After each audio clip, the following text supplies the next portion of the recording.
요즘에 그 파리 올림픽이 참 재미가 있습니다. 특별히 이제 어제도 보게 되면 다른 종목보다도 저는 이제 한국 양궁을 보면서 정말 잘하는구나. 그런 이제 생각이 듭니다. 남녀 양궁이 금메달이 총 5개입니다. 이제 남자 이제 단식하고 이제 그다음에 함께 하는 거 남녀가 있고 또 남녀 혼식 이렇게 해가지고 금메달이 5개인데 지금 남자 이제 개인전만 빼고 남자 개인전은 이제 아직 안 했는데 지금 4개 종목을 했는데 4개 전부 다 한국이 이제 금메달 땄습니다. 어제 여자 양궁 같은 경우는 개인전에 금은을 이제 다 딴 경우를 이렇게 보게 됐습니다. 양궁을 딱 보니까요, 70m 거리입니다. 그리고 이게 10이라는 그 포인트가 지름이 12.2cm 밖에 안 됩니다. 그러니까 70m 밖에서 그 10점을 맞추기 위해서는요, 12.2m 밖에 안 되는 이 관역 안에 이렇게, 활을 쏘는 것은 대단히 이제 대단한 것이죠. 그래서 활을 쏠 때 보니까 이제 앞바람이 불 때가 있고 또는 뒷바람이 불 때가 옆바람이 불 때가 있는데 그것을 잘 고려해서 여러 가지 많은 변수의 환경을 잘 고려해서 활을 쏠 때는 선수가 잘 선택해서 활을 쏘는 것을 이렇게 볼 수가 있습니다. 어제 보니까 이제 뒷바람이 이렇게 불 때는요, 활이 이렇게 가다가 뒤에 바람이 부니까 위로 올라가죠. 그래서 이렇게 정상적으로 쏘았는데도 활이 이제 위쪽에 이렇게 맞는 경우가 많아서 그런 경우에는 이제 조준을 좀 낮추어서 이렇게 활을 쏘는 것을 이제 보았습니다. 바람이 지금 상당히 많이 이제 불더라고요. 야외에서 하니까 이제 바람이 많이 불죠. 활에 보니까요, 조준점이란 게 있습니다. 이렇게 조준점이 이렇게 있는데, 활을 일정하게 쏘음에도 불구하고 계속해서 이제 한쪽으로 이렇게 쏠릴 때는 이제 잘 경기 중에는 잘 많이 하지는 않습니다만은 그 선수들이 조준점을 이렇게 조정을 하더라고요. 그러니까 정상으로 쏘았는데도 계속 왼쪽으로 쏠리면 이제 조준점을 오른쪽으로 이렇게 해서 조준점을 이렇게 조정하고 선택해서 이렇게 활을 쏘는 것을 이렇게 보았습니다. 제가 가만히 보니까요, 해설자들이 이제 조준점을 이야기하는 걸 보니까 우리가 신앙을 벗어나질 때도 잘 조정된 조준점을 바라보는 것이 너무나 중요하다라는 것이 이제 보게 되죠. 정확한 조준점이 뭡니까? 우리가 예수님이시죠. 우리가 예수님을 닮아가는 것이 힘이고 능력인 줄 믿습니다. 한번 절 따라 볼까요? 예수님은 나의 힘이요. 예수님은 나의 힘이죠. 우리 정확한 조준점이 되시고 우리의 방향을, 삶의 방향을 정확하게 알려주신 분이 이제 예수님이시죠. 여러분, 양궁 경기뿐만 아니라 우리 인생도 보게 되면요, 항상 상황에 따라서 선택을 하는 그 선택의 연속이 우리의 인생임을 볼 수가 있습니다. 우리의 삶을 살아갈 때 항상 끊임없이 선택을 하게 되죠. 선택을 하게 됩니다. 그 선택이 또 내 인생이기도 합니다. 우리는 부모와 국가와 고향을 선택할 수 있는 것은 권한은 없습니다. 그러나 인생에 있어서 너무나 중요한 직업, 그리고 직장, 결혼 대상자, 학교, 교회는 우리가 평생의 삶을 결정하는 아주 중요한 것인데 그 선택은 내가 하는 것입니다.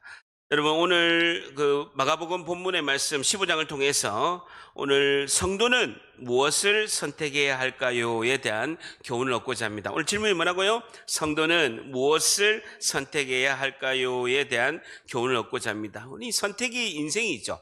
우리는 항상 선택의 길목에서, 오늘 설교 제목이 선택의 길목에서 어떤 선택을 하느냐에 따라서 내 인생이 결정됩니다.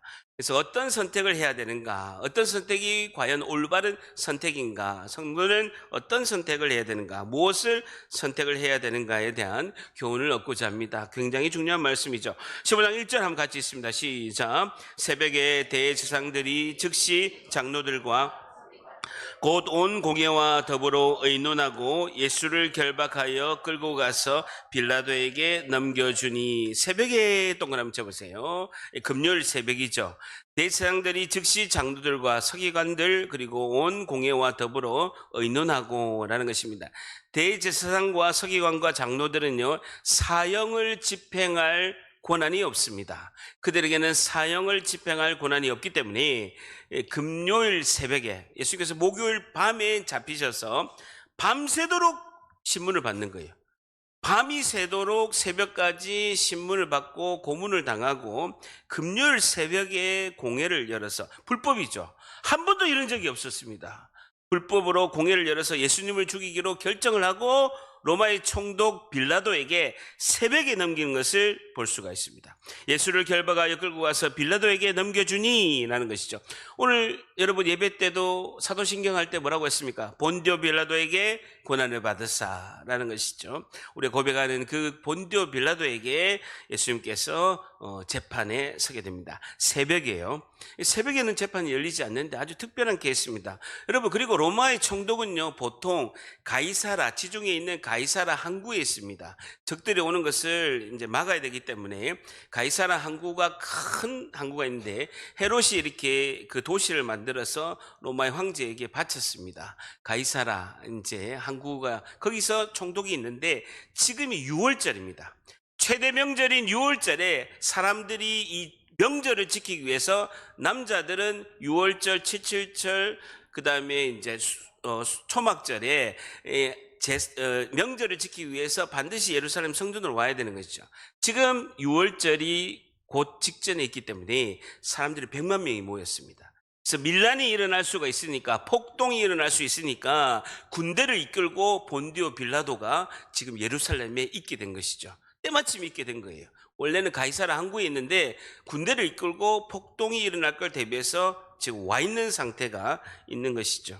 그리고 재판을 하면 보통 사도 바울이 재판받은 것처럼 예루살렘에서 가이사라 항구에 가서 이제 재판을 하게 되는데 아주 특별한 케이스입니다. 6월절 날 어린 양의 희생 제물이 되셔서 예수님께서 십자가에 못 박히셔야 되기 때문에 특별히 예루살렘에서 이 새벽에 재판하는 것을 이제 볼 수가 있죠.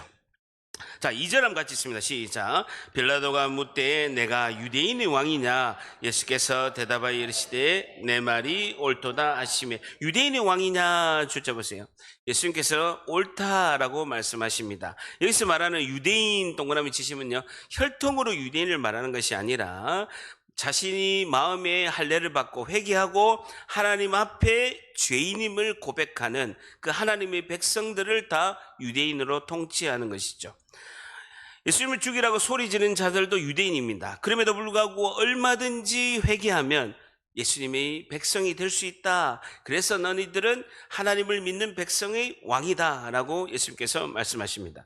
자, 3절에 보게 되면요, 대서양들이 여러 가지로 고발하게 됩니다. 이것이 잘못됐고 이것이 잘못됐고 로마의 그런 황제에게 반역을 일으킨 자다 하면서 이제 많이 고발한 걸 볼 수가 있죠. 근데 빌라도가 줄자 보세요. 또 물어 이르되, 계속해서 묻는 거예요.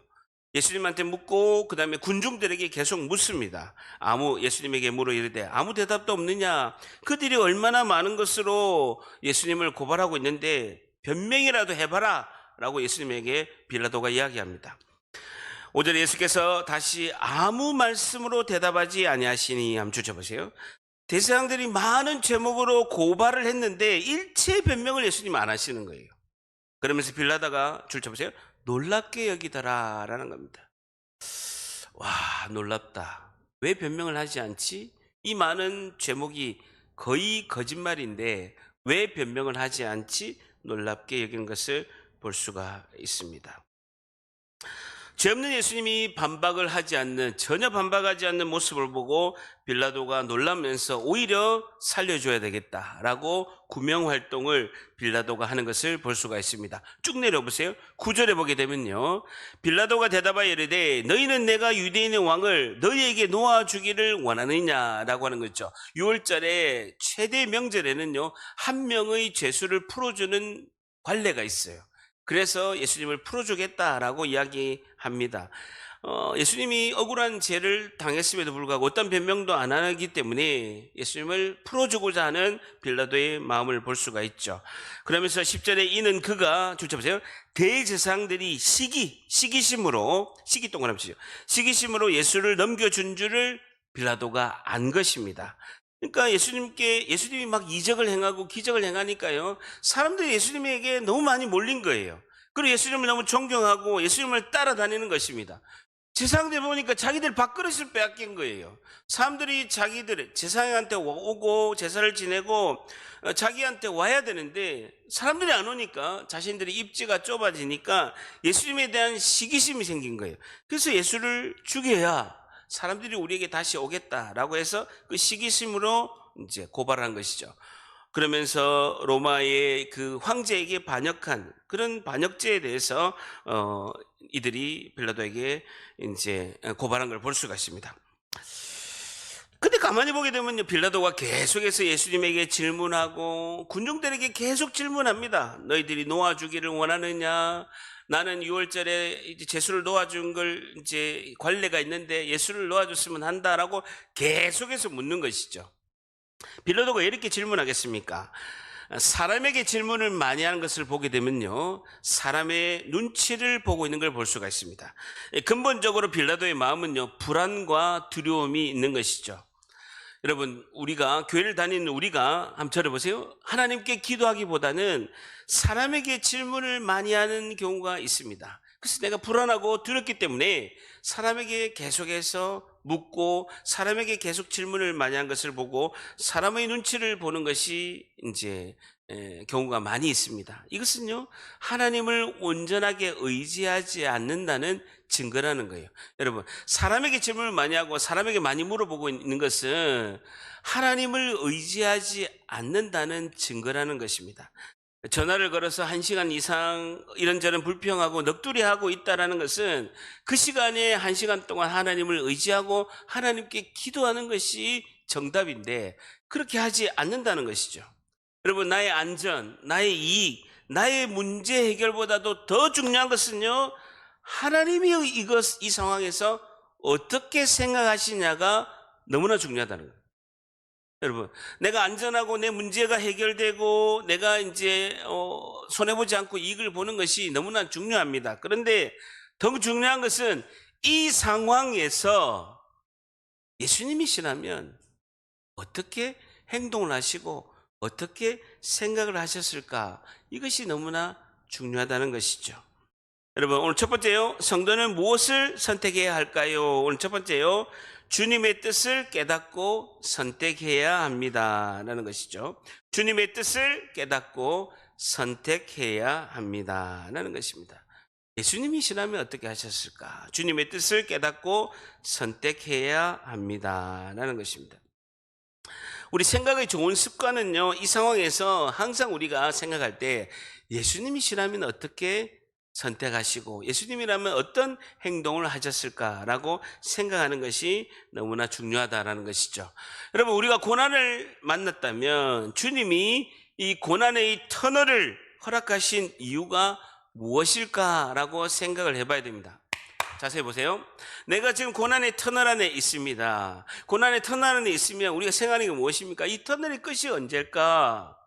이 고난의 터널을 언제 벗어날 수 있을까? 이걸 우리가 생각하고 이 고난의 터널 안에 있는 것에 대해서 원망과 불평을 할 수가 있습니다. 그런데요, 가만히 생각해 보세요. 그 고난의 터널 안에 있을 때 그 고난의 터널 밖에서는요, 전쟁이 일어나고 엄청난 폭탄들이 떨어지고 또 반대편은요, 쓰나미와 같은 엄청난 폭풍우가 몰아쳐서 내가 그 고난의 터널의 바깥에 나갔을 때 내 몸이 들려서 몇백 메다 그 토네이도 폭풍 위에 내 바람에 쓸려서 몇백 메다가 날아갈 수 있다는 것이죠. 때로는 고난의 터널이 하나님께서 더 큰 위험, 더 큰 고난을 막아주시는, 보호하시는 하나님의 보호의 품일 수도 있다는 것입니다. 하나님께서는 더 큰 고난, 더 큰 위험을 막기 위해서 나에게 고난의 터널 안에 있게 하시는 하나님의 은혜이다라는 것입니다. 그럴 때 우리가 생각해야 되는 것은 예수님이시라면 이 상황에서 어떻게 하셨을까?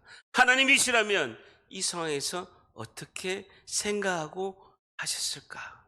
그를 묵상해야 될 줄 믿습니다. 고난의 터널 안이 가장 안전하고 나의 보호처가 되는 것을 우리가 경험할 수 있고, 그것이 하나님의 품임을 우리가 깨달을 수 있다라는 것이죠. 그래서 하나님의 뜻을 깨닫고 우리가 하나님의 뜻이 무엇인가를 우리가 알기 위해서는요, 기도 외에는요 방법이 없는 줄 믿습니다. 여러분, 우리 수요일 날 우리 요나서를 살펴보잖아요. 요나서 보게 되면요, 하나님의 뜻을 저버리고 배를 타고 다시스로 도망을 갑니다. 요나라는 선지자가. 근데요, 바다에 풍덩 빠졌어요. 풍랑이 너무 이니까, 태풍이 막 부니까 이 원인이 누구냐? 요나가 걸려가지고 바다에 빠지게 된 것입니다. 하나님께서 큰 물고기를 준비하셔서 요나가 3일 동안 그 물고기 뱃속에 있습니다. 처음에는 투덜거렸죠. 차라리 죽게 내버려 두지, 왜 내가 이렇게 살아서 물고기 뱃속에 있는가. 그런데요, 그 3일간의 물고기 뱃속 안에서 요나가 회복이 된 것이 세 가지가 있는 것이죠. 기도가 회복이 되고, 하나님의 언약의 말씀이 회복이 되고, 감사가 회복이 되었다는 것입니다. 여러분, 고난의 터널 안에 있더라도 우리가 하나님의 뜻을 발견하게 되면 우리 입술이 감사가 넘칠 줄 믿습니다. 오히려 감사가 나온다는 거예요. 더 큰 터널의 밖에서는 폭탄들이 터지고 수많은 폭탄들이 내 목숨을 앗아갈 수 있고, 토네이도 같은 폭풍우가 나를 하늘로 끌고 가서 바깥에 던질 수도 있는데, 이 터널 안에서는 고요하게 하나님이 보호하고 계시는구나, 오히려 감사가 나온다라는 것이죠. 자, 그러면서 12절 보세요. 12절 한번 같이 있습니다. 시작. 빌라도가 또 대답하여 이르되 그러면 너희가 유대인의 왕이라 하는 일을 내가 어떻게 하랴라는 것이죠. 빌라도도 선택에 있어서 엄청나게 지금 고민을 많이 하고 있는 것을 볼 수가 있죠. 12절 보세요. 빌라도가 또 대답하여 이르되, 계속 불안하고 두려우니까 물어보는 거예요. 예수님은 죄가 없고 이 사람들은 죄가 있다라고 예수님을 죽이라 하고, 중간에 끼어서 불안하고 두려운 거예요. 예수님을 놓아주니까 밀란과 폭동이 일어날 것 같고, 죄 없는 예수님을 또 죽이려고, 죄 없는 예수님을 사형을 언도내려고 하니까 양심이 굉장히 힘든 거예요. 빌라도가 선택에 있어서 엄청난 고민을 많이 하는 걸 볼 수가 있습니다. 다른 복음서에 보면요, 아내가 쪽지를 전달합니다. 자기가 꿈을 꿨는데 예수님 죄가 없다, 그러니까 이 사람에게 죄를 언도하지 마라 라고 아내가 꿈 이야기까지 메모로 전달해 줍니다. 굉장히 양심이 힘든 것이죠. 그러면서 13절에 그들이 다시 소리 지르되 그를 십자가에 못 박게 하소서. 유대인들이 드디어 소리를 지르기 시작합니다. 예수님을 놓아주면 밀란이 일어나면 본인은 또 본국으로 총독이 소환이 되기 때문에 자기 자리가 불안하니까 힘든 것이죠. 자, 그러면 14절 같이 있습니다. 14절 시작. 빌라도가 이르되 어찌 미냐, 무슨 악한 일을 하였느냐 하니 더욱 소리 질러 십자가에 못 박게 하소서 하는지라라는 겁니다. 빌라도가 이르되 어찌 미냐, 무슨 악한 일을 예수님이 했느냐라고 물어보는 것이죠. 10절에 보게 되면요, 이는 그가 대제사장들이 시기로 예수를 넘겨준 줄 압니다. 죄가 없는 걸 알고 있는 거예요. 빌라도가 보기에는 예수님 죄가 없어, 하나도 없는 거예요. 그들이 예수님의 죄목이 뭐냐면요, 로마의 반역죄입니다. 로마의 황제에게 반역했기 때문에 이 죄인을 십자가에 죽여야 된다라고 외치는 것이죠. 근데요, 여러분, 로마에 반역을 하고 독립운동을 한 사람을 빌라도에게 고발한 사람이요, 단 한 명도 없었습니다. 여러분 생각해 보세요. 우리가 일제시대 때 독립운동을 했거든요. 그래, 이 사람이 독립운동했다고 일본 순사에게 고발한 적이 있습니까? 없다고요. 독립운동했으면 우리나라를 위해서 로마로부터 식민지에서 벗어나게 했으니까 잘했다라고 하지, 로마에 반역했다라고 고발한 사람이 빌라도에게는, 세상에 고발한 사람들이 단 한 명도 없었던 거예요. 그러니까 자기들 시기심으로 한 것을 분명히 빌라도가 안 것이죠. 자, 그러면서요, 지금 빌라도에게는 양심이 지금 두드리고 있는데 빌라도가 그 양심의 소리를 지금 못 듣고 있습니다. 그러면 15절에 빌라도가 무리에게 만족을 주고자 하여, 보세요. 빌라도가 무리에게 만족을 주고자 하여, 빌라도가 잘못된 선택을 지금 하게 되는데요, 군중을 따르는 선택을 하게 됩니다. 빌라도가 지금 군중을 따르는 선택을 하게 됩니다. 바나바는 놓아주고 예수는 채찍질하고 십자가에 못 박히게 넘겨주니라는 것이죠. 이 빌라도가 잘못된 선택을 하는데 군중을 따르는 선택을 하게 됩니다. 그 무리에게 만족을 주기 위해서 빌라도가 사형 언도를 내리고 십자가의 사형의 그런 결정을 하게 되는 것이죠. 예수님을 놓아주려고 애를 쓴 빌라도, 6월절에 예루살렘의 폭동을 걱정하고 판결을 내리게 됩니다. 막강한 권력자 로마의 총독 빌라도는 철저하게 유대인의 무리, 군중에게 농락을 당하게 되고 예수님에게 사형을 언도하게 되는 것이죠. 그럼 빌라도의 선택과 결단은요, 자신의 확신에 근거하지 않습니다. 오히려 자기를 둘러싸고 있는 군중에 의해서 자기 생각과 반대되는 선택을 하게 되는 것이죠. 여러분, 저를 보세요. 빌라도만 그렇습니까? 우리도 마찬가지입니다. 우리도 마찬가지예요. 자녀 교육도요, 주변에서 학원 좋다, 뭐 하면 좋다, 어느 학원이 좋다 하면요, 우리 자녀의 실력은 전혀 고려하지 않고 그 학원만 가면 자기 만족을 위해서 우리 애가 전교 1등 한다는 착각 속에서 학원을 보내는 거예요. 기회요. 안 그래요? 여러분, 학원을 왜 보는지 압니까? 학원은 사기다라는 책 꼭 사서 보십시오. 중고 가격 4,000원밖에 안 합니다. 명저입니다, 명저. 최고의 책입니다. 학원은 사기다. 학원은 누구를 위해서 가는 겁니까? 학생들. 학원은 누구를 위해서 갑니까? 부모님을 위해서 가는 거예요. 부모님은 학원을 보내면 우리 아이가 잘할 거라는 안심을 하게 돼요. 그 안심 서비스 가격이 학원비예요. 기회예요, 안 기회예요? 여러분, 제가 예언을 하겠습니다. 우리 교회에는요, 에디슨이 너무 많습니다. 서울대학 아무도 못 갑니다. 제가 확실한 예언을 합니다. 예, 서울대학 갈 애들은요, 여기 없습니다. 대치동에 가 있습니다. 세상에 휘둘리는 거예요. 뭐 좋다면 가는 거예요. 그리고 누가 뭐 비트코인으로 얼마를 벌었다, 그리고 에코프로로 주식 사가지고 얼마나 제가 수요예배 때 이야기했죠. 150만 할 때 마지막 탑이다고. 왜 이 이야기를 하느냐? 절대로 에코프로 사지 마라 라고 이야기하는데 또 키가 솔게 돼가지고 사는 사람도 있다라는 거예요. 여러분, 적금 다 깨고 그 적금 해가지고 뭐 해가지고 좀 사가지고 남들 잘 된다니까 따라가다가 쪽박 찬 사람은요, 우리 교회는 없어요. 효자에 있어요. 효자. 연일에 이분 많이 있어요. 여러분, 확실한 주관 없이 세상이 말하니까 우리도 따라가고 세상이 선택하니까 우리도 선택하고 따라가는 일은 없어야 될 줄 믿습니다. 성경 분명히 말씀하고 있습니다. 로마서 12장 1절에 너희는 이 세대를 본받지 말아라. 너희는 이 세대를 본받지 말아라. 하나님이 선하시고 기쁘시고 온전한 뜻이 무엇인지를 분별하도록 해라 라고 분명히 말씀하고 있습니다. 절대랍니다. 너희는 이 세대를 본받지 말라. 이 세대를 본받으면 안 돼요. 세상은요, 세상 가는 거 거꾸로 하면요, 하나님의 온전한 뜻인 줄 믿습니다. 잘 생각해보세요. 세상 따라가지고 잘 된 사람이 없어요. 없다고요. 여러분, 세상의 특징이 뭔지 압니까? 세상의 특징은요, 쉽고 빠르게 이루는 것입니다. 세상의 특징은요, 쉽고 빠르게 이루는 것입니다. 일 잘 안 하고 노력 안 하고 쉽고 빠르게 이루는 것이 세상의 원리예요. 그러니까 사기죠. 그러니까 사기에 많이 당하는 것입니다. 여러분, 우리 자녀들, 사춘기의 자녀들은요, 세상 친구들과 세상에 가장 빠르게 반응합니다. 세상이 이렇게 하면요, 제일 빠르게 가장 스피드하게 반응하는 것이 우리의 청소년 자녀들입니다. 세상이 이렇게 하면 뭐 춤이 이런 게 유행하다 하면 그것을 막 따라가는 거예요. 그런데요, 그것이 죄의 본성이라고 할 수가 있죠. 우리 자녀들이 따라가는 건요, 본성이에요. 원래 그런 것입니다. 그런데요, 어릴 때부터 세상을 따라가지 마라. 그것은 쉬운 길이나 쉽고 빠른 길이나 멸망의 길이라고 가르쳐야 된다는 거예요. 세상을 따라가면 안 되고, 그래도 늦더라도 그래도 우직하게 하나님이 선하신 뜻, 하나님이 하신 말씀대로 따라가야 된다라고 우리가 가르쳐줘야 될 줄 믿습니다.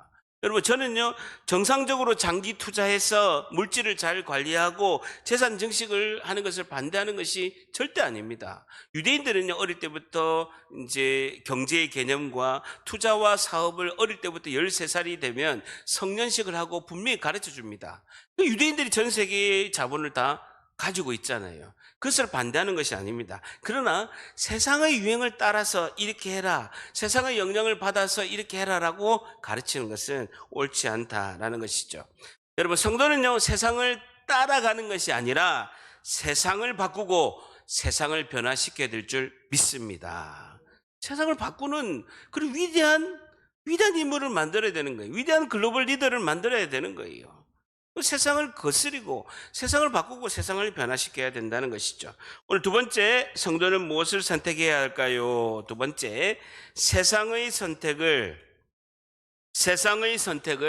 따라가지 않아야 합니다. 세상의 선택을 따라가지 않아야 합니다라는 것이죠. 세상의 선택을 따라가지 않아야 합니다. 빌라도가 군중 무리의 선택을 따라간 거예요. 자기는 확신이 있었고 예수님이 죄가 없는 걸 알았습니다. 근데 군중의 무리에게 만족을 주기 위해서 세상의 선택을 따라간 것을 이제 볼 수가 있습니다.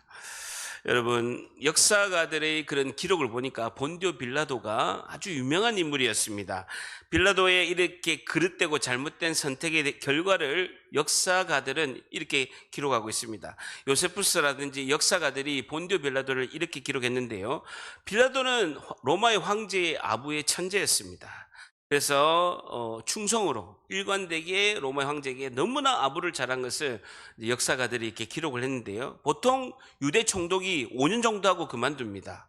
5년 하고 그만두는데 이 본디오 빌라도는요, AD 26년에서 AD 36년까지 10년을 했습니다. 10년을 하면서 그 출세를 위해서 로마 황제에게 물불을 가리지 않았다라고 역사가들이 기록하고 있고요. 그가 마지막에 사마리아인들이 폭동을 일으켰는데 그 사마리아인들을 무자비하게 진압하면서 죽였습니다. 그래서 로마의 본국에 그 소식이 전해지고 로마 황제가 불렀어요. 10년 만에 그 폭동을 진압할 때 너무 무자비하게 잔인하게 살인을 해서 잘못했다 해가지고 로마 황제가 이 본디오 빌라도를 부른 거예요. 불렀는데 본디오 빌라도가 정치 생명이 끝이 났구나, 내 출세는 여기서 끝이 났구나 하고 자살을 하게 됩니다. 가룟 유다처럼 자살을 하게 된 거예요. 본디오 빌라도가 비참한 최후를 맞이한 걸 볼 수가 있죠. 자, 그러면서요, 16절을 보게 되면요, 군인들이 예수를 끌고 브라이도리온이라는 뜰 안에 들어가서 온 군인들이 모으고 예수님을 이제 조롱하기 시작하는 거죠. 예수에게 자색 옷을 입히고 가시관, 그 엄청나게 그 큰 볼펜만한 그 가시들이 있는 그 가시관을 머리에 찌르고 씌우고 조롱하듯이 격려하여 이르되 유대인의 왕이여 평안할지어다 라고 조롱하는 것을 볼 수가 있죠. 그러면 19절 같이 있습니다. 시작. 갈대로 그의 머리를 치며 침을 뱉으며 꿇어 절하더라 라는 것입니다. 로마의 군인들이 예수님을 조롱하기 위해서 유대인의 왕처럼 자색 옷을 입히고 가시면류관을 씌우고 갈대로 머리를 치면서 침을 뱉고 희롱한 것을 볼 수가 있죠. 메모하시겠습니까? 이사야서 53장 3절에서 5절 말씀이 실현이 된 거죠. 이사야서 53장 3절은요, 그가 멸시를 받아 사람에게 버림을 받았으며 강고를 많이 겪었으며 라고 멸시를 당하였고 우리도 그를 귀히 여기지 아니하였다. 이사야서 53장 4절에는 그는 실로 우리의 질고를 지고 우리의 슬픔을 당하였거늘 우리는 생각하기를 그는 징벌을 받아 하나님께 맞으며 고난을 당한다 하였노라. 이사야서 53장 5절 말씀, 그가 찔림은 우리의 허물 때문이요 그가 상함은 우리의 죄악 때문이라. 그가 징계를 받음으로 우리는 평안을 누리고 그가 채찍에 맞음으로 우리는 나음을 받았도다 라고 이렇게 말씀하고 있습니다. 이사야서 53장 3절에서 5절 말씀이 그대로 실현된 것을 볼 수가 있습니다. 그러면서 20절에 희롱을 당한 후에 자색 옷을 벗기고 도로 그의 옷을 입히고 십자가에 못 박으려고 끌고 나가니라. 골고다 언덕으로 끌고 가는 것을 이렇게 볼 수가 있죠. 자, 그러면서 오늘 새로운 인물이 등장합니다. 21절 같이 있습니다. 시작. 마침 알렉산더와 루포의 아버지인 구레네 사람 시몬이 시골로부터 와서 지나가는데 그들이 그를 억지로 같이 가게 하여 예수의 십자가를 지우고, 알렉산더 동그라미 치시고 루포 동그라미 치시고, 이 알렉산더와 루포의 아버지 구레네 시몬이라는 사람이 있었습니다. 구레네 하면 동그라미 쳐보세요. 구레네는요, 지금 북아프리카 리비아의 수도 트리폴리를 말하고 있습니다. 리비아의 수도가 구레네, 그 리비아의 수도가 트리폴리인데요, 그게 이제 고원지대입니다. 날씨가 아프리카인데도요 서늘해요. 그렇기 때문에 그 구레네에는요 그 구레네, 리비아의 구레네에는요, 박해를 피해서 흩어진 유대인들이 많이 살고 있었어요. 날씨가 아프리카인데도 시원한 거예요. 그러니까 디아스포라, 그 박해를 피해서 흩어진 유대인들이 거기에 많이 살고 있었죠. 그래 구레네 사람 시몬이 유월절을 지키기 위해서 지금 예루살렘에 온 거예요. 그런데요, 그 아들 이름이 알렉산더, 그 아들 이름이 또 다른 아들 이름이 루포예요. 알렉산더와 루포가 구레네 시몬의 아들 이름이에요. 그러면 왜 이 두 사람 이름을 언급했냐? 알렉산더와 루포는요, 나중에 교회에서 엄청 유명한 사람이 됩니다. 이 구레네 시몬 아들 두 명이 나중에 이 구레네 시몬에게 하나님이 엄청나게 축복하여 주셔서 이 알렉산더와 루포가 엄청 교회에 유명한 그런 지도자가 되는 것이죠. 여러분, 로마서 16장 13절에는요, 바울이 로마에 있는 성도들에게 편지할 때 이렇게 언급하고 있습니다. 로마서 16장 13절에 주 안에서 택함을 받은 루포와, 여기서 루포, 구레네 시몬의 아들 루포를 언급하고 있고, 그의 어머니, 루포의 어머니, 구레네 시몬의 아내에게 문안하라. 그의 어머니는, 루포의 어머니는, 이 구레네 시몬의 아내는 사도 바울이 내 어머니니라 라고 언급하는 것을 볼 수가 있죠. 자, 그러면서 구레네 시몬이요, 줄쳐 보세요. 시골로부터 와서 지나가는데 라는 것입니다. 그러니까 예루살렘 바깥에 있는 성읍에서, 시골에서 지내다가 유월절 지키기 위해서 왔는데 얼떨결에 잡힌 거예요.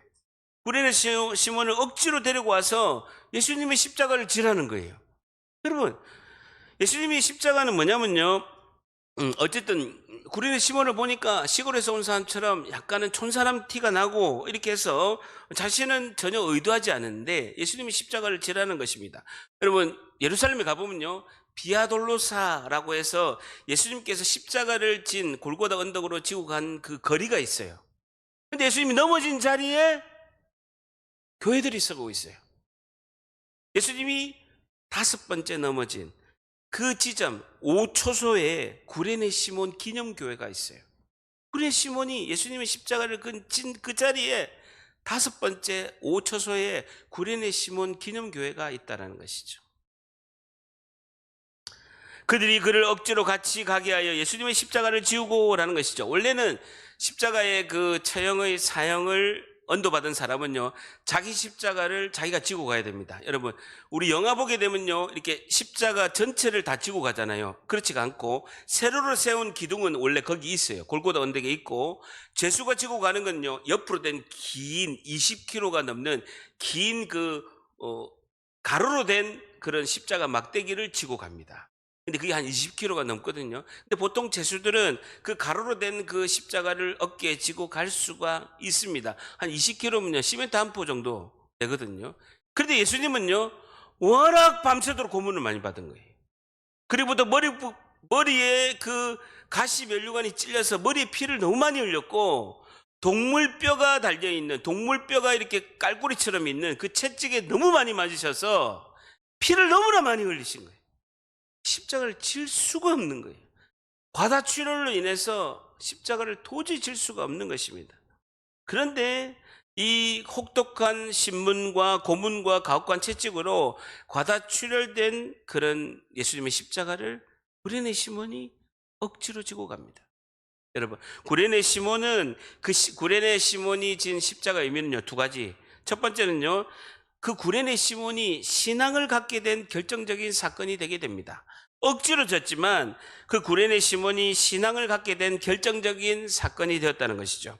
여러분, 우리가 전도돼서 처음에 억지로 교회에 온 거예요. 여러분, 여기 억지로 교회 처음에 온 분 여러분 많이 있잖아요. 여러분, 뇌물 받고 온 분 한두 명입니까? 제가 알고만 해도요, 수두합니다. 맛있는 밥 사드리고 선물 드리고 간다고 했다고 그 주일날 또 제껴요. 또 화내면 네가 이렇게 화를 내니까 내가 안 가잖아 이러잖아요. 그래서 또 다음 주에 또 갑시다 이래가지고 간다고 또 안 가시고, 제가 그랬다가 제가 2001년 9월 달에 마누라가 한 달 내내 잘해주는 거예요. 우리 마누라 왜 이렇게 잘해주지? 정말 왜 이렇게 잘해주지? 교회 한 번만 가자. 그래 막 용돈도 주고 이래가지고 잡혀가지고 집까지 있잖아요. 예? 우리 신앙의 결정적인 사건이 된다는 것입니다. 억지로 한 선택이 예수님은 십자가를 지고 가는 엄청난 영광의 은총을 입었고 그 두 아들과 아내가 교회사에서 최고의 획을 긋는 위대한 가문이 된 줄 믿습니다. 여러분 구레네 시몬요, 여러분 로마 병사가 지라고 했을 때 구레네 시몬 도망가면 됩니다. 내가 왜 하고 도망가면 됩니다. 억지로 지라고 하더라도 자신이 도망가면 되는데 자신의 선택은 그 예수님이 지라는 십자가를 진 거예요. 그러니까 영광이 있는 거예요. 그런 영광이 있는 거예요. 두 번째는요, 자기 십자가를 지고 예수님을 따르는 길을 구레네 시몬이 보여준 거예요. 예수님께서 너희들은 자기 십자가를 져야 된다. 어떻게 되는지 모르잖아요. 남은 십자가를 져야 된다. 어떻게 되는지 모르잖아요. 구레네 시몬이 시범을 보이는 거예요. 자기 십자가를 지고 예수님 따르는 길을 구레네 시몬이 보여주는 거예요. 이렇게 하면 된다. 억지로라도 지면 된다. 너무너무 힘들고 하기 싫은데도 억지로라도 하면 하나님이 영광의 은혜를 베푸신다는, 동기는 억지로라도 하나님께서 기뻐 받으신다라는 거예요. 자기 십자가를 지는 것은 이런 것이다. 억지로라도 지는 것이다. 이거를 구레네 시몬이 알려주는 것입니다. 여러분, 구레네 시몬은요, 최고의 영광의 순간을 보게 됩니다. 예수님의 그 십자가를 억지로 지었지만 자신이 개인적으로 불행하고 그 무거운 십자가를 메고 가는 것이 힘들었지만 여러분, 예수님의 마지막 모습을 구레네 시몬은 보게 됩니다. 예수님이 속이 타들어가는 그 예수님의 고통의 숨소리, 가시멸관과 그 동물의 뼈에 채찍에 맞은 그 예수님의 온몸이 피로 범벅된 그 모습을 구레네 시몬이 보게 되고, 그러면서 자신이 참 신앙을 자기가 깨닫게 되는 것이 일생의 축복인 줄 믿습니다. 여러분, 억지로 한 선택이지만, 억지로 한 것이지만 그것이 영원한 하나님 나라를 위한 후회 없는 선택을 구레네 시몬이 하게 된 것이죠. 여러분, 빌라도하고 정반대예요. 빌라도하고 정반대가 구레네 시몬이, 두 사람이 있지만 똑같은 동일한 상황에서 구레네 시몬은요, 억지로 한 것이 하나님의 영광을 위해서 하나님이 기뻐하는 선택을 하게 되었고, 그리고 억지로 한 이 선택이 하나님께 인정받는 선택을 한 줄 믿습니다. 오늘 마지막 성도는 무엇을 선택해야 할까요? 마지막 세 번째, 하나님 앞에 인정받는 선택을 해야 합니다 라는 것이죠. 하나님 앞에 인정받는 선택을 해야 합니다 라는 것입니다. 하나님 앞에 인정받는 선택을 해야 합니다. 우린 세상이 아니라 영원한 나라, 하나님 나라를 위한 후회 없는 선택을 해야 될 줄 믿습니다. 선택의 길목에서 억지로 하기 싫은데 우리가 선택했지만 그것이 하나님께 인정받는 위대한 결정이 된 줄 믿습니다. 운동도 하기 싫은데 하고 나면요, 건강하잖아요. 공부하고 싶은 사람 어디 있습니까? 공부도 하기 싫은데 억지라도 하면 나중에 좋은 결과가 있고, 일도 처음엔 하기 싫은데 하고 나면 잘했다라고 이렇게 칭찬받는 것이죠. 평가받는 것이죠. 때로는 교회에 일을 하다 보면 얼떨결에 난데없이 억울한 일을 당하기도 합니다. 근데 그것이 하나님 나라의 영광, 십자가의 영광이 우리에게 주시는 최고의 선택의 기회인 줄 믿습니다. 여러분, 억지로 해보니까 나중에 보니까 그것이 하나님 축복이고 새로운 출발임을 우리가 깨닫게 된다라는 것이죠. 여러분, 정말 은혜의 길은요, 거의 다 억지라는 것입니다. 절대합니다. 진짜 은혜의 길은 대부분 억지로 하는 것이다. 진짜 은혜의 길은요, 대부분 억지로 하는 것입니다. 고통이 따르게 되고요, 안 쓰던 근육이 있게 되고요, 안 쓰던 생각을 해야 됩니다. 그런데요, 하나님이 주신 축복의 기회다라고 생각하게 되면 하나님께서 놀라운 하나님의 축복의 명문 가문을 하나님께서 이루어줄 줄 믿습니다. 그걸 깨달아야 되는 것입니다. 이번 한 주도 주님의 뜻을 잘 깨닫고 선택하고 세상의 선택을 따르지 않고 억지로라도 하나님 앞에 인정받는 선택을 해서 하나님이 가장 기뻐하시는 축복하는 하나님의 백성들 다 되시기를 예수님의 이름으로 간절히 축복합니다.